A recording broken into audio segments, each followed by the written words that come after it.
Hello, YouTube. Good day. It's in the afternoon in sunny South Florida. We have pretty warm weather. Greetings to you. I am Ferguson, Prophet Ferguson. You can always reach me. You can always find me at lionsroar.life, or Ferguson at lionsroar.life. Again, I'm pretty new to YouTube. I'm just coming here sharing my story, the things that I've been through, with social media, with people, keeping people informed, keeping people aware, letting people know that, you're not alone, that, God is with you. He's giving you what you need to succeed, and, we can depend on each other, lean on each other, talk to each other concerning the things that we've been through in this life, and today I want to talk a little bit about narcissism. I want to talk a little bit about narcissism, and I tell a lot of people that I talk to closely, I always say this 12 years a slave, and I say that because I've dealt with narcissism for years. It devastated my life.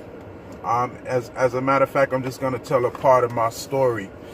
I dealt with a narcissist, meeting a narcissist in ministry, in church.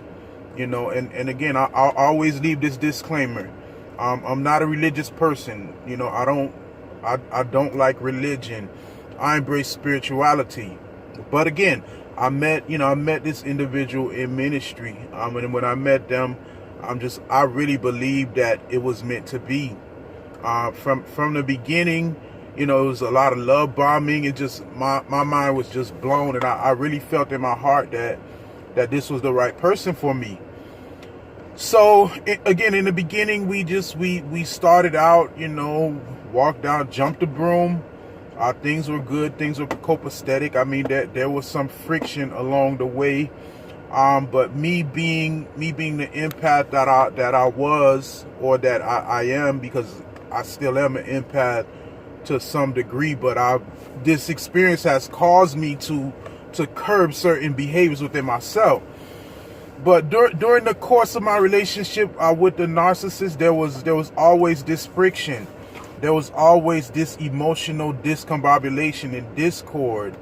And me, I ignored the signs. I turned a blind eye because within myself, I went through, I had my own issues growing up, and that impacts you, the way. I never thought it really did. I was the type of person, hey, you make an excuse, nobody want to hear excuse. The world don't stop based on excuses. But the way I grew up impacted me, and I just believe because of how I grew up, it turned me into an empath, and I would overlook certain things. I would let certain things ride because that's just my nature. I always felt like, I have a masculine overtone, and, a real masculine man or an alpha male is not going to have issues with every little thing. Alpha males are not going to pay attention to every little details, or as they say, alpha males are not petty. So, I overlooked a whole lot of things, and instead of me really investigating, I kind of let it be. I didn't let it bother me, but little did I know that was to my demise, because as I was closing my eyes, compromising, letting things happen, this person was basically getting over on me, and they devised a long-term plan to really destroy me, to really take from me. And I think what hurt so bad about it is that we met in ministry, and people would speak over our lives. They would speak the word over our lives. I believe it was of God. They believed it was God. But the whole time, this individual had an agenda. They had a plan. They had a long-term plan. And again, I'm going to go into more details, but I want you to get the meat and potatoes and the gambit of where I'm going with this thing. Again, time went by, years passed by, we became a family, bought a house, just reached certain milestones in life. And, little did I know the whole time that this individual was not interested in God or ministry.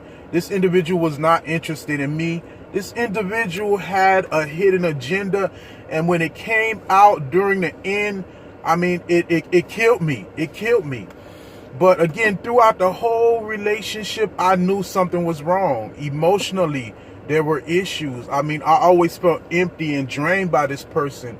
I mean, there was a point where I worked 3 jobs to get the family to a certain place, trying to please this person, trying to make this person happy, but it never made them happy. And it seemed like the more I succeeded, the more I thrived, this individual would minimize what I did. They would never really praise me for what I did. And I think during the end, the truth came out, and that's when I believe that I woke up and I realized that, hey, you know what, that this has been a game. And the sad part is that in the aftermath, or in hindsight, there were so many people that kind of saw it. You know, this person was a foreign national, wanted to come into the country, this, that, and the third, but they use the presentation of coming through ministry and Christianity to infiltrate and to try to present something that was not true. And I want to tell you this about narcissism. A narcissist can be a dangerous person. They play on your feelings. They play on your emotions. They want you to think certain things. But understand this, that, and I'm going to come from a spiritual perspective now, that what is operating in this person is a deeper evil that they may not even understand. What's operating in this person is something spiritual. And what you need to do, you need to get away from this person, because this person want to destroy you. This person does not want to see you make it. They want to take everything they can from you, drain the life out of you, and discard you. And let me tell you, I think the hardest part was dealing with the discard, because throughout the whole relationship, throughout all the years, I would always say, well, you know, I don't feel like you love me like that. I don't feel the love from you. But it was always an excuse, and they will always create a smoke screen and say things and do things for a little while, but they will always revert back to the same thing. So understand this, that if you believe that you are dealing with a narcissist, you need to get help. You need to get prayer. You need to get some counseling, because this thing is serious. And I mean, it will take such an emotional toll on you to the point where you won't be yourself. What the Creator put inside of you won't be able to come out. You won't be able to flourish. And let me tell you, you know, we think that witches are people walking around with black magic doing things. No, witches even are in a dimension of these narcissists who try to control people, who try to deceive people, who try to revoke their ability to have their free will and make a choice or choices, because they're manipulating reality. And that's a witch. That's witchcraft. If someone take away your free will to make a decision, and that's why we have to learn to be honest. And I'm learning to be completely forthcoming and completely honest, because I don't want anyone to be deceived about what I'm presenting or who I am or how I'm entering into doors. So understand that the narcissist is a very dangerous person. And let me tell you, you're going to have to do some things in order to really heal yourself and get yourself back to a place of normalcy. And I realized it took a long time for me to really heal and get my swag back. So now I'm getting my swag back. Now I can talk about it. Now I can inform people that, hey, you know what? Ask the hard questions. Read between the lines. You know, find someone who's strong to stand with you, because you know you're fighting against some spiritual forces. And you know, it's so deep to where this person, they can't even come to a place in their heart of love. They can't even come to a place of reasoning or understanding. And I had to realize that through the discard phase, that hey, I'm not really dealing with a person that operate in human normality. I'm not dealing with a person that really have the ability to have a heart and to really be reasonable about things, because they had everything planned. They had all their ducks lined in a row. And again, in the end, that's when I start doing what I should have done from the beginning. I start asking questions. I start seeing things. And that's when I realized, like, wow, you know, and again, I'm not saying I'm totally innocent, but as I begin looking at the situation, I begin to dig deeper. I realized that for so long I was lied to. For so long I was deceived. And me being a loving person, And me trying to be a man of God, trying to be a good man, I tolerated so many things. And actually, you know, the veil was put over my face. And there were so many things that were going on that I found out in the end. And it really hurt me. It really broke me down. You know, when I first started in it, you know, I was spiritual. I was on the move. I was involved in my own personal ministry, ministering to people. But I noticed that as I was in that relationship, the fighting, the tugging, the lack of love, the lack of just energy being poured in, the negative energy, the conflicts, the lies, the games, the gaslighting. These people want to rob you emotionally. They want to keep you going. That, you know, because they have their own personal agenda. And again, they're going to discard you. They're going to get rid of you. And it's so spiritual. It's so internal. They're programmed to do this. And I had to come to that conclusion. I had to come to that place to realize that, hey, you know, you were in something that was self-destructive. But again, you know, I can only blame myself because I saw the writing on the wall. I saw the signs from in the beginning, but yet I stayed because of my own pride, because of our just religious precepts that I had. But I had to realize, hey, God does not want you in something abusive, because he did not ordain something for you. He did not ordain for you to be in something abusive. And even if it turns abusive, then you need to really ask yourself some tough questions. And that's when the religious overtones came in. And that's what held me bound to it. Oh, I'm a man of God. This is not going to look right, me getting out of this. But listen, God don't want me with somebody who had a setup for me. God don't want me with somebody that dragged me way to a whole nother town to buy a house, to get over on me, to get what they want, to rob me. And the thing is, I think what killed my narcissist is that I typically stood in the shoes of trying to be a man of God. I stood in the shoes of trying to be a positive person. But I think what the narcissist failed to see, which I realized too about narcissists, they're not global thinkers. What they fail to see is, as much as I try to be a good man, that it's this evil person, just as evil as you, inside of me, that I fight not to come out. And I think in the end, that's when that person came out. That's when that street sense kicked in. That's when that dog nature came out, you know. And you know, I had to really, really pray and depend on the grace of God to not respond. Because come on, we can sit up here and play Christian, play spiritual, play religious. But listen, somebody cross you to that dimension, lie to you for years, manipulate you for years. Listen, you know, if you are alpha male, you thinking strike. You thinking you not thinking positive thoughts. You're not thinking, oh, forgive. No, listen, you ain't thinking about the word of God, because you know you're so hurt. And that's where I was. I was so hurt. I was so crushed. I was so destroyed. I couldn't believe that for all these years I put my love, hope, trust, and faith in somebody, and the whole time they were doing their thing.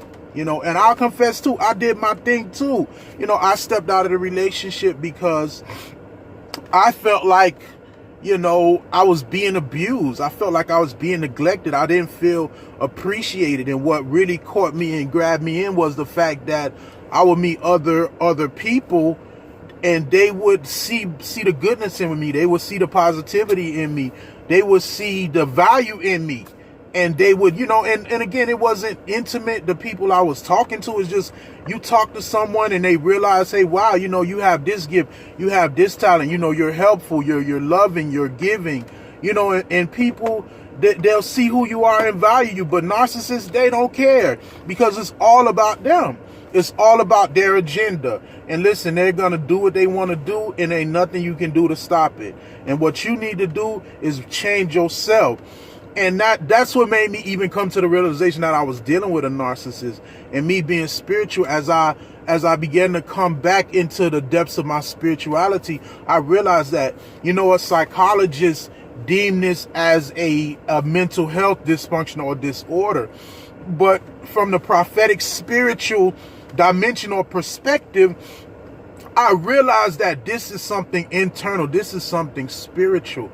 And I realized that there are a lot of narcissists, even in church, even in ministries. You got a lot of narcissist pastors. You got a lot of narcissist leadership who want to control, who want to manipulate. And the Spirit of God doesn't doesn't control or manipulate. And that's what I had to learn even in my circumstance, that God does not control people. Listen, I don't care what your pastor told you, what somebody, listen, even in seeing or the prophetic, I realized that you have to understand that God will not control people. He will not force you to do anything because it's against his nature. God will not overstep your will. And that's what I had to realize, because I sat in the church, and even me being a prophet, I didn't have the full scope and understanding of it. You know, my understanding of it was immature.